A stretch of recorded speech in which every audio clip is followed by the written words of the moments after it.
Good evening, good night, good day, good everything to you tonight. Welcome to the 11th hour, everybody. It's Dwayne Hirsch coming to you again tonight, live on Facebook and Instagram, bringing you a little bit of information tonight, a little bit of discussion to help you along your entrepreneurial journey. And that's just for those of you that are up late tonight. Some of you are up late by habit, and this is kind of your time to for things to quiet down and for you to get running. So I don't take a lot of your time typically on these, a few minutes, 10, 15, 20 minutes, sometimes 30. But we try to get you some information that you can use and that can be beneficial to you along your way in this journey to being entrepreneurs. So, man, we're just about, 6 days now away from the start of the masterclass. It's something that I'm really excited about, really getting an opportunity to talk about these different subjects. You can go to DwayneHirsch.com to sign up for the masterclass. And, when we do these three classes, the psychology of entrepreneurship, business development, and networking, each one of these classes is going to bring you some really, really, really different perspective on the things that you think about, talk about, or view in cyberspace and otherwise every single day. My view of the world and business is not quite the same as a lot of people. And it's not to say that mine is right and somebody else's is wrong, but it's to give you an expanded option of how you can view your own individual future in business. So tonight, I want to touch back on a topic that I touched on a couple weeks ago. And that topic was how the hookup hurts Black business. Everybody, talks about the hookup, I got the hookup, they got the hookup, she got the hookup, he got the hookup. And ever since I was a child, this has always been a kind of a standard way of doing things in our community. Not just, like I talked about the last time, not just the hookup you get when somebody comes to you with a product that you wouldn't expect to be able to get and it's at a discounted price. But I'm talking about the hookup when, you got a person that's got a legitimate upfront operating business and you're really squeezing them on price, trying to get maximum value for no price, and then squeezing their ability to earn and ultimately stay in business. And we hurt each other that way a lot of times. And it starts to create a lot of bad feelings in people when that hookup doesn't apply. So sometimes it's, that comes across a couple of different ways. One way that comes across is like this. A person, you say, my service is $500. They say, I only got $300. Can I get that for $300? Can I get the hookup? You say to yourself, I can't give him $500 in service for $300 in compensation. So the conversation kind of dies there if he says no. If he says yes, he gonna bite that $200 bullet for you. And will you appreciate him? If he does that, will you show your appreciation? Will you share it? Will you share his information, at least not the hookup, but share his information with other people? Will you engage him and now turn around and be a supporter of his business on a fully paid level? Typically, that's not the way it happens. So the other way is, what should happen in that situation is, you tell him, I got $300. I know your service is $500, but what can I get for $300? And this is just, again, a recap of what we talked about last time. Now, there's another side of this, though, that you won't hear about that a lot, but I know that you can relate to. And that's the side, the B2B, or the business to business side of this hookup culture, this culture of circumvention that says that since we are all coming up through this common struggle with each other, we don't necessarily have to encourage and engage each other on a high level in business. So we can do business with each other sideways. We do business without contracts, without paperwork. We don't make proposals to each other. This happens all the time. As a real estate agent with Hirsch Network Real Estate, brokered by eXp Realty, I come across and deal with a lot of contractors. So I'll have contractors do estimates on properties for my clients. Now, I say to a person that this client is going to pay cash for everything that they got going on, or they got a loan and your money is covered. But I need that proposal returned so that we can make a good offer on the property in time. Contractor might take 3, 4, 5, 6 days. I just had a closing held up because a contractor took 6 days to get back a simple estimate. And then when he turned it in, it wasn't on his letterhead. It was, kind of put together in this kind of funky sort of way. It just didn't look legit. Now, every contractor is not a pure businessman, but if you're in the business of being a contractor, then get your business together, man. Get it together. Make it work for yourself. Do better, because here's the thing. In the world that I operate in, I connect with a lot of people who have a broad amount of opportunities to offer to people. But when they offer these opportunities to people, they want these opportunities to go to people who are rightly qualified and can show that they're rightly qualified to work in business. One of the reasons why the minority contracting process is so involved and can be so difficult to do for people administratively is because it forces you to give a lot of information so that you can be vetted. Anytime you're trying to do a project with an alderman or a local official and all these different things come into play and approvals got to be given, you got to be vetted. So that means your paperwork for your business, for your project, it has to be in order. And you have to be able to deliver that, or you have to pay someone that does, or you got to get out of business. Now, we live in a world where people now, you can pretty much say today that I am this and be that as an entrepreneur. You can say, I do marketing and branding. And that's what you are. You don't have to prove to nobody that you got a degree in it, that you went to National Louis or Phoenix University. You don't have to do none of that.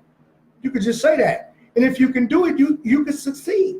I've met a lot of people that just decided to do it. They did it the right way, and they succeeded. But I've met a lot of people that spent years and years and years and still won't do things the right way. So the hookup in business to business terms comes into play this way. I want to do business with you, Dwayne, but I'm not gonna submit to the natural order of business. So I'm not gonna submit. I'll give you a quote, but I'm not gonna do a proposal. I'll do an estimate, but I won't submit a proposal. We'll agree on the price, but I don't have a contract. I need my information protected, but I don't have a non-disclosure agreement. And now, if I do business with you under those circumstances, I'm essentially giving you the hookup. And so in doing that, what happens is I expose myself to you if you don't perform. So now if you don't perform, I can't sue you. I can't hold you accountable because we didn't have the paperwork together. And we just two motherfuckers mad at each other now and bad mouthing each other in and out of Facebook and cyberspace and telling other people that this person or that person didn't live up to their promise. See, the thing about the paperwork is, yeah, sometimes it's fucking toilet paper, but you can give yourself something to hold somebody accountable to on a legal level. This is not street business anymore. But for some of us, including myself, that come out of an unconventional path to entrepreneurship, it's very easy to do things or not do it's very easy to not do things the right way. And God forbid you have some success doing it that way, then you're going to fall into a culture of expectation that won't allow you to really truly succeed to your potential. So when you're coming to people and you're making an offer about something, come correct. Understand the suite of services that you provide so that if you engage in business with me, with Sly, with Mark Allen, with Willis Lonzo, with DJ Murphy, with Sharita Lewis, with Malika G, with Jaquetta, if you do business with us, then we can do business on a fair, equitable footing. That's so much better for everybody because now the money train starts to roll. And when you do that and you put yourself in a position to get more from it, when your shit is together, you can get things done. Slide. This message is for you. Ablatia water. I've been on here drinking Ablatia almost every night that I've been on this broadcast in that little jug, and I need another case, bro. So please call me tomorrow and get me another case if you're still watching tonight. But just remember that when you get the greatest opportunity that you got coming to you, that's what's going to be required. The full layout of who you are, what your story is. And we can deal with each other in business like that. So then what happens when you don't submit to somebody's mediocrity? You get criticized.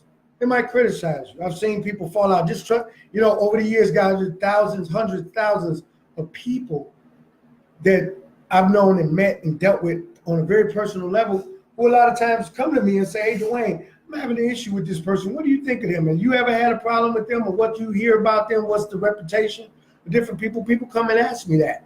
And oftentimes they'll tell me what the basis of that question is. And a lot of it is just simply that. You know, other people, you ask a question about their service, like, okay, well, why is this? You got a package that says 1,200 and 1,000, but the value difference doesn't seem to balance out. Well, why is this, you know? And then you have somebody get offended because you're asking them critical questions. Because sometimes we don't, again, in a culture of circumvention, you're not looking to do anything in a conventional fashion. You want to cut every fucking corner you can cut. You want to dodge every bullet you can dodge. And you want to get as much as you can, as easily as you possibly can. Make the most amount of money sometimes with the least amount of work. And that's just not a sustainable business model for you. So these are the type of things that we'll be talking about in the masterclass, and how you can do very simple things. There's templates even that you can go to online. I mean, these are remedial things that no one really has to tell you, but my job in that sense is to encourage you to take advantage of what you see at your disposal. So you can go online and get their apps that have these documents preloaded, non-disclosure agreements, the different things you need to do and conduct business with people to either protect your secrets, protect your money, or protect your investment in the service they're providing to you. There's documents out there that allow you to do that. Get in the habit of doing paperwork. Doesn't mean you got to have a lawyer review everything. They can be simple contracts that you read, understand, and can convey to another party. And, you know, don't get emotional if somebody asks you to come correct. Respect the challenge. Respect the fact that somebody is challenging you to do better. Because a lot of times, you know, one of the lessons that you learn when you're especially when you're in a product-based business, you know, people will give you tough, hard-ass questions like, why is your product better? Why would I buy that over, you know, Red Bull? Or why would I buy yours over Coke or Pepsi or anything else? And you got to be able to answer that unemotionally. So here's an example. In my database, I have 10 or 20 photographers that I know personally and have either worked with or know their work. I can't use everyone. I'm on every job. But what makes the difference in the ones that I use, the ones that come correct? They deliver the photos on time, they show up on time, they set up, they prepare when people come in, and they operate in a professional manner. That's what I expect. Even if we friends, even if we boys, I'm expecting that from you, man. I don't give a fuck if we grew up together for 20, 30 years. It doesn't matter. Let's do business the right way. Let's be a better example for the young people who we trying to pull off the streets and pull their pants up and put them to work. But we can't do that if we devalue each other's products and services by always asking for more than what we're willing to pay. And we can't do that if we don't do fair and equitable business with one another on paper and under proper structure when we operate, and then emotionally. I'd like to think that you and I could have a disagreement without us having to fall out permanently with each other. We can disagree over your price, my service, your service, whatever. But that doesn't mean we can't do business again in the future or connect each other to one another, because you might be a great person at what you do, but you and I just can't agree. That doesn't mean you're a bad business person. So stop taking everything so damn personally. The other subject that I did, I think a day or two later, was what reasons why you should still do business with people that you don't like, because sometimes they just provide value. So at the end of the day, a lot of this is about how we understand and respect value. Not asking somebody for the hookup, paying them their price for what they bring to the table. That shows that you respect the value of that person. You respect their need to feed their family, and that you really, really are committed to truly supporting Black business. Don't give me that shit about how you support Black business and everywhere you go, you squeeze the shit out of people on price and product. Don't do that to people. If you're going to be out there, pay them what they're looking for. Pay them the fair market price. And our relationships in business will grow so much better. So again, I didn't have a whole lot to talk about tonight other than that, to keep it short and keep it sweet. and keep you unemotional and keep you focused on the things that matter most. And to laser sharpen that focus, come to the Dwayne Hurst Masterclass. Register for it at DwayneHurst.com. Sign up today. The first class is on Monday. Second class is on August the 13th, Monday, August the 13th. And the third class, the networking class, will be August 20th. You can sign up for the full series, or you can sign up for just one class that you feel like might be more beneficial to just what you need to hear from me, right? And again, you're going to hear this from angles that you haven't heard it from before. You're going to hear it from an angle that on some level relates directly to you and your experience, using my experience to take you to your highest and best as you get to the next level. So again, don't let the 11th hour be your last hour. Give me some more time. Give me a half hour. Give me an hour tonight, but give you everything you got coming. Thank you very much for listening. I'll see you guys tomorrow.